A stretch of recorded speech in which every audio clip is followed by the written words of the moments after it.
نحمده ونصلي على رسوله الكريم اما بعد اعوذ باللہ من الشیطان الرجیم بسم اللہ الرحمن الرحیم فمن اظلم ممن منع مساجد اللہ ان یذکر فیہا اسمہ وسعى في خرابها صدق اللہ العظیم۔ صدر محترم، قابل قدر اساتذہ کرام، معزز مہمانان اعظام، گلشن رسالت کے نوشگفتہ پھولوں، نوجوان دوستوں اور بزرگوں، آج میں آپ حضرات کے سامنے اس اجتماعی مجلس میں اپنے دل کی دھڑکن، اپنے ضمیر کی آواز اور اپنے قلب کے داعیے کو پیش کروں گا۔ اپنی خواہشات پر قابو پا کر سنجیدگی اور متانت کے ساتھ ساتھ کچھ عرض کروں گا۔ امید ہے کہ میری باتوں کو بغور سماعت فرمائیں گے اور میری حوصلہ افزائی کریں گے۔ برادران ملت، ہندوستان کے تاریخی اوراق ہندوستانی قربانیوں سے بھرے ہوئے ہیں۔ حقائق کو کھول کر سامنے رکھا جائے تو مسلم وہ قوم ہے جس نے ہر موڑ پر ہندوستان کے بجھتے چراغ کو روشن کیا ہے، ڈوبتی کشتی کو ساحل تک پہنچایا ہے، پھیلتی طوفانی موجوں اور نفرت و تعصب کے ابلتے شراروں کو ٹھنڈا کیا ہے، ہندوستان کو حسین و جمیل بنانے اور دنیا میں اس کا نام روشن کرنے کے لیے ایک اہم کردار ادا کیا ہے۔ ہندوستان کے انگریزوں کو،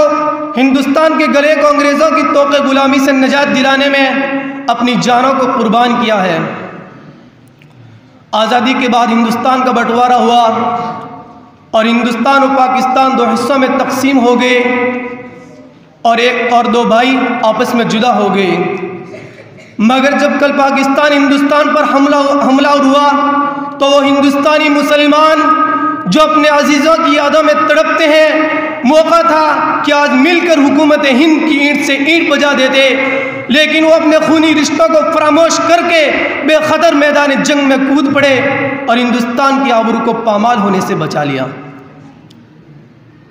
مگر افسوس صد افسوس کہ مسلمانوں کو ان کی سال ہر سال قربانیوں کا یہ صلہ ملا کہ ان کے 50 سالہ واقعات اتنے حیرت انگیز اور دردناک ہیں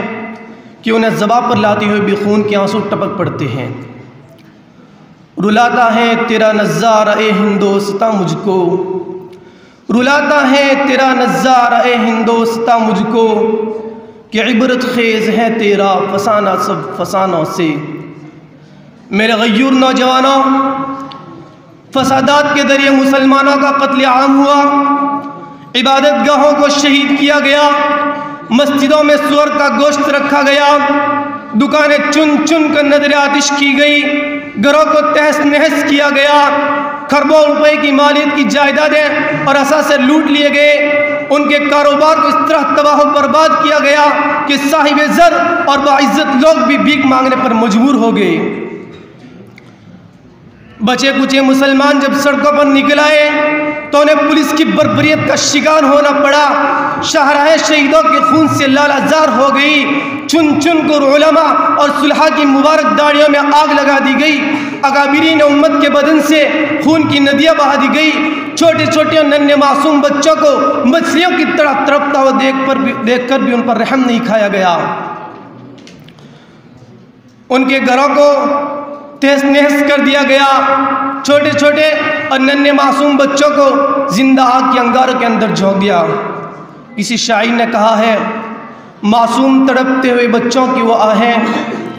معصوم تڑپتے ہوئے بچوں کی وہ آہیں، برساتی ہوئی روح کی دلدوز کراہیں، رہ رہ کر فلک کی طرف اٹھتی تھی نگاہیں، اور اہل وطن ڈھونڈتا پھرتا تھا۔